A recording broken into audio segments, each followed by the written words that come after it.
Today Paul learns about vocabulary. Oh God. Freedom. Call the English teachers. What about freedom of religion? I believe that I can believe differently than you. You can. And still be in this nation. Yes. And I believe when you start saying conversion theory, that's illegal. What? For you to tell Wait. Who said it was illegal? You mean conversion therapy? Because that's a whole different breed. Oh Lord. It's torture.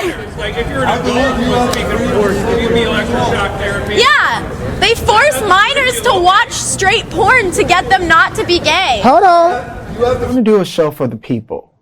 I want to do a show for people who need answers. I want to do a show for people who don't know what to do, where to go, where to start. I want to do a show for people who are curious about certain things. Like I said, this is a show for everyone. This isn't a show for one particular audience. This is a show for everyone. So hopefully everyone will learn something from each episode or each show. My objective is to bring us closer and closer together as a people.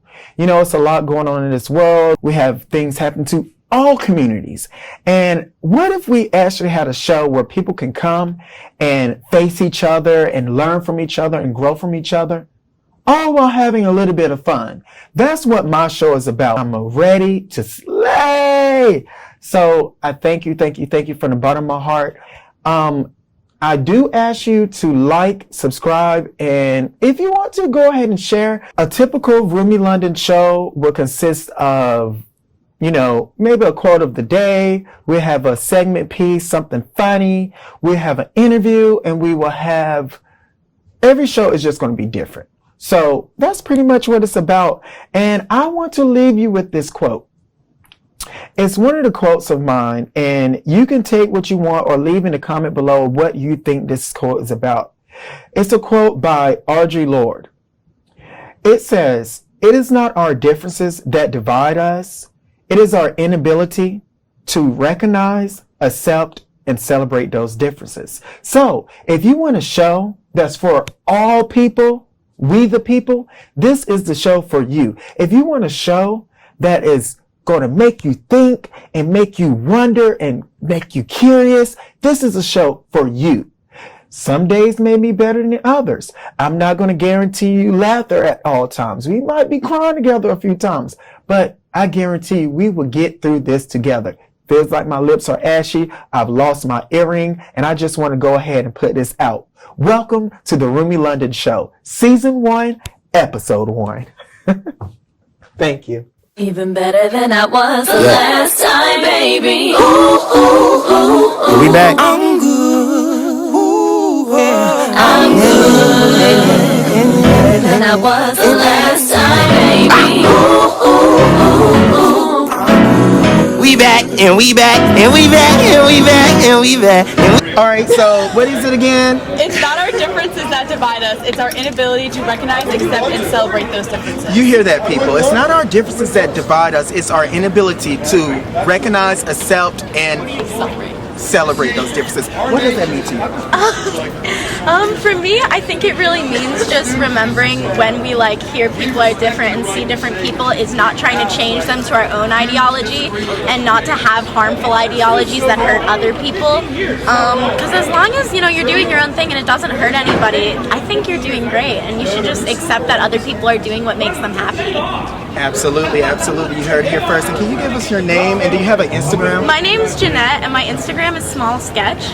All right, Jeanette, we love your hair. I love your hair. It looks like black and pinkish. It's like dark brown and pink.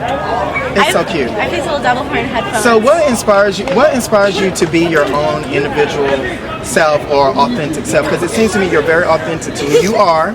You love who you are. If you don't love yourself completely, you are learning every day how to love yourself completely. And I'm freaking nervous, and I'm squatting down to reach her side. She's like 5'5". I'm like 5'1". 5'1". So what makes you you? I just... Okay, wait. And I feel like this is so You're doing uncomfortable. great. You're doing great. Okay. I'm an artist, so I just really love expressing myself through like bright colors and stuff like that. It's been a while since I've been able to like openly be in public, dress how I want, and like hold my girlfriend's hand. And now that I'm here, finally able to do that, it's just so freeing. So I just have no reservations about that anymore. That is amazing. That is amazing. Thank you. Thank you. Yeah. Yes. Morning Dove's up there. Hey, Dove. Hi, everyone. I am the one and only, the truth, whatever. Hey, everyone. It's Rumi London. I'm back here. I don't even have to introduce myself. I have Nia here, and I just want to ask her. This is so fascinating. It is not our differences that divide us. It is It's shitting on me. Are you shitting on me? The birds and shit. Good luck. What's your name? I'm Nia. Nia, I love your outfit. It's just very chill, cool. What makes you you? Or how do you stand out from the rest? How do you define individuality? That's actually a really great question. I do not consider myself like a individual person. I go with the flow. And I feel like that's what college is for, in my opinion, to discover yourself and discover who you are as a person and kind of break away from the crowd and be like, fuck everybody else, I'm gonna be me. And I feel like that's the period of my life that I'm in right now, just trying to figure out who I am as a person. Okay. To me, I feel like that quote is a very important quote. LOL, that sounded basic. To me, it's like respecting everyone's differences. It's kind of what unites us as a society. So everyone, all of us over here, we have to respect that guy's opinion, even if it's a shitty opinion that we don't agree with. And in the same way, he has to respect our opinion. And I feel like respecting each other's opinions and differences, that's how we become unified as a society. And not respecting those differences is how we become divided and how we become weak and vulnerable as a society. I agree. Do you have any adversities or anything that anybody called you out your name, or things that you have to go through on a day-to-day basis? Or how do you tell somebody, or what can you tell someone who is dealing with a lot of backlash for being themselves? First of all, I want you to give a big fat fuck you to the person who thinks that about you. I grew up in the church. I grew up around pretty much everyone in my family is religious. I consider myself a religious person to a certain extent. So I received a lot of backlash, trying to come out to my family. I was very afraid because I didn't feel like it was a supportive environment to come out to. And again, I feel like college is going to, or at least it has given me that environment to start becoming my true self and the person that God wanted me to be.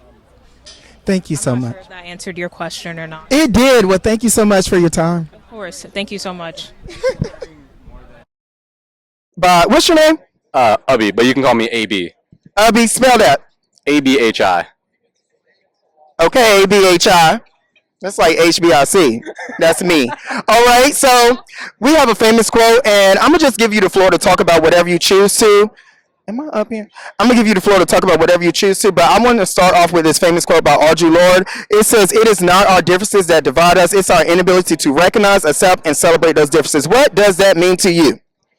I feel like that quote's pretty straightforward. I mean, the quote was literally saying that people are unable to celebrate the stuff that makes us similar. The whole point of what brings us together as a community is the fact that we are our own separate individuals, yet also the same components of a fucking community. It's like cells in the body. All of them are different, but we all require each other to survive. We each have our own individual job, our own individual skills, our own personality. That's what brings us together. If we have a community that's lacking in literally any sort of aspect, it's just gonna fail as a community. It's gonna foster just malevolent feelings, like what's happening right now with those two looking white aged Dwayne the Weathered Rock Johnson looking head asses. I have so much to say. They came out here. No. So I'm not laughing at what you said. No, you're good. So I'm a child of immigrants, right? We came here from India. My brother, my mom, my dad. We're the only family we got over here. So I approached them and I started talking to them. And I'm Hindu. but it's not really as much as the religion as much as it is how the practices are embedded into the culture. For my family, that might be different from other families, but for mine, that's pretty much what it is for us.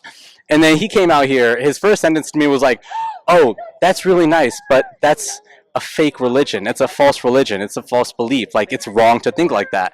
And I was like, "What gives you the right to outright just invalidate the culture of another community, which whom you bear no right to?" It's like a raccoon being like, "Oh, but dog, you doing it wrong. You gotta wash your hands before you eat." That's crazy. Like it makes absolutely no sense. And then I came out here and then I was talking to him and I had genuine questions, right? I had genuine questions. I was like, "Look, okay, you say your branch of Christianity is the one true branch. Okay, that's perfectly cool. You believe that. Like I will defend your right to believe that. But as a genuine question, I didn't mean this in any bad way. I was like, why is it that there are so many different branches and all of them claim to be the right branch?" I wasn't trying to attack him, and he took me on this motherfucking Dorothy in fucking Wonderland journey, following the yellow brick road. Not making sense. He just beat around the bush and didn't give me a straight answer. So I was like, how can you expect me to believe this when you can't even believe it yourself? Right. It makes no sense. So I have a question. What inspires you, or do you have some kind of, I want to say eradicate, but do you have some kind of goal or some kind of mission, or what is your, Oh God. okay, we're being interrupted by a bunch of rowdy ladies who's being a little rebellious. But my question was, do you have a mission or a goal to change or influence the world, or do you believe in world peace? Theoretically, yes. Do I know? Do I think it's 100% possible? No. There is always a community or a person that's going to have issues, or going to be discriminated against, or going to be prejudiced or marginalized in some way, shape, or form. I think it's the duty of everyone who have the power, opportunity, and the opportunity to work to the best of their ability. So I'm an EMT, right? Yeah, I work with Tuckahoe. I work with a rescue squad. I'm a volunteer EMT, and That's amazing. so we work two different parts of town. Now you have the richer, nicer part of town, and then you have the part of town that's quote unquote not so nice, according. Oh, you saying the ghetto? No, I'm saying that quote unquote according to some of the cops that we work with. To us, they love us. They're perfectly fine with us.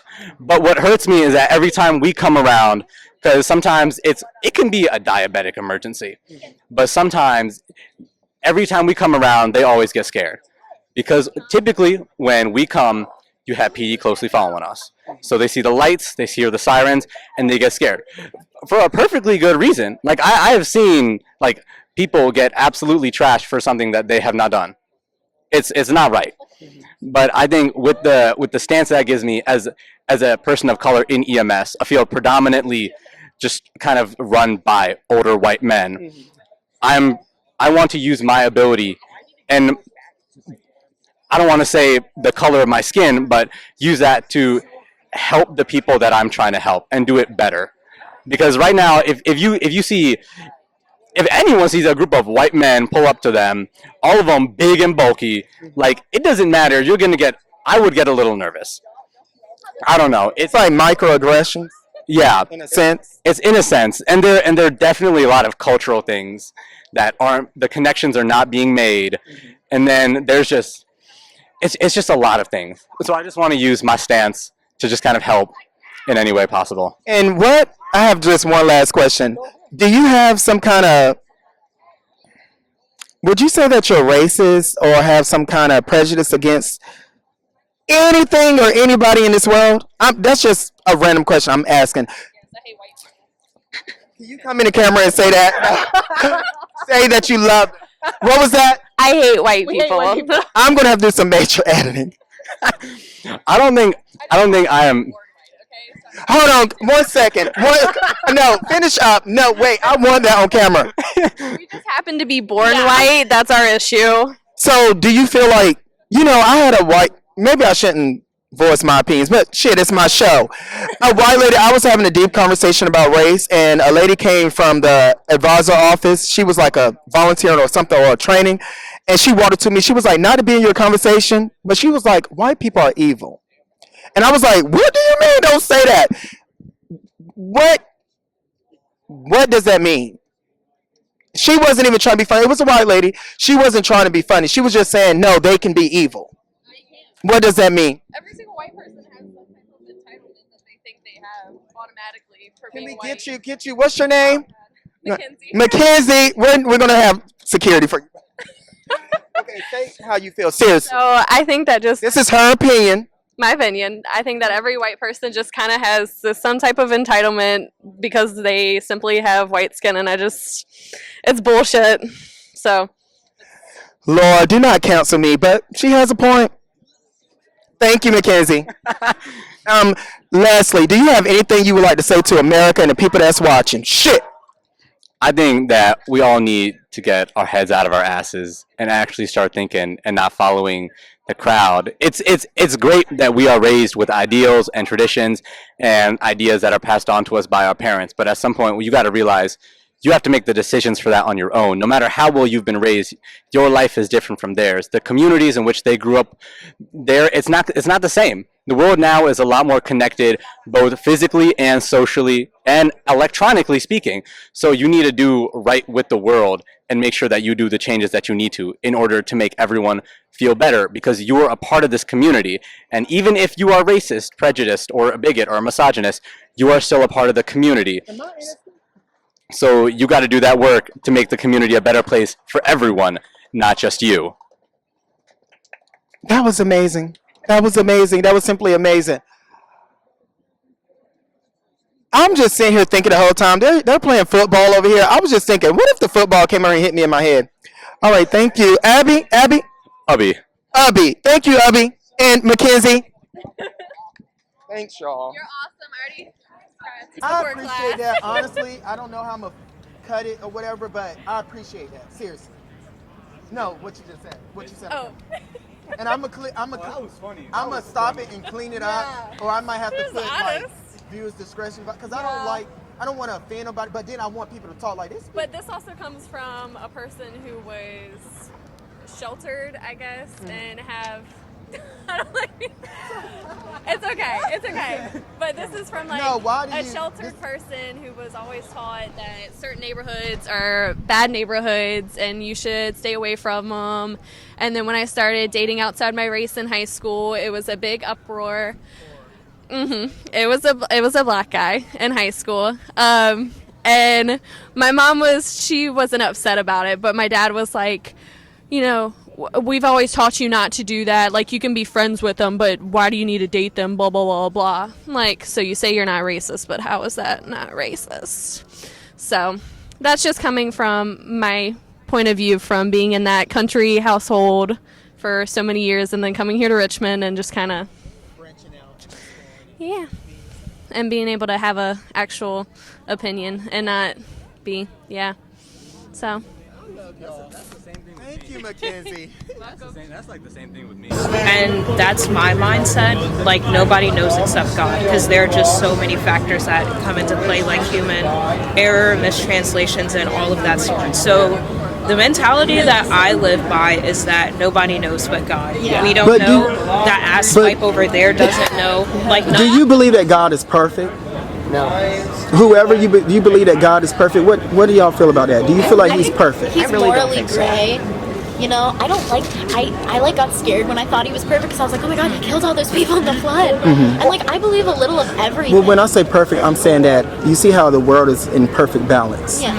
So that's what I mean in perfect, like the sun, the moon, night, day, all these things.